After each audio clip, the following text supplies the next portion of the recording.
gosta de fazer esse ritual? Bom, jogar vôlei, nadar. Pode ser uma anta. Quem que mais? Qual é o esporte que você mais gosta? E qual tipo de música? Música?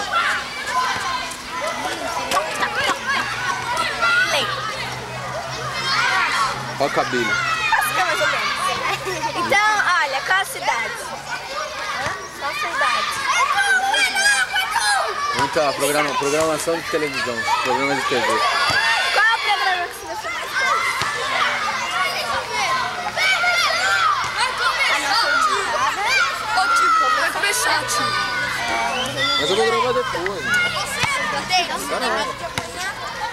Mas você gosta? É isso daí. É, novela. E quando passa os jogos de vôlei? Jogos de vôlei. Pergunta quem ela acha ator de novela mais linda. Olha, se você fosse casar com alguém Não, da só pergunta televisão, quem é, mas... quem você...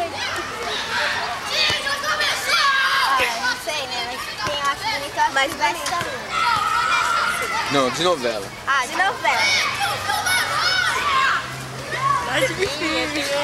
Brasileiro. Marcos Paulo. Ai, o Alexandre. Marcos, como chama diretamente do Colégio Nossa da Guarda para a TV Rede Globo? Qual é seu nome?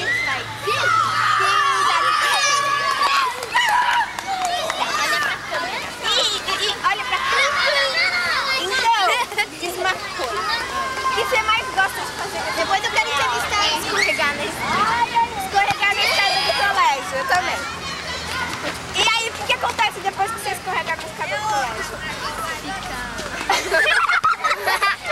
Não, faz as perguntas sérias. Pergunta de programação da televisão. E o que você mais gosta de assistir na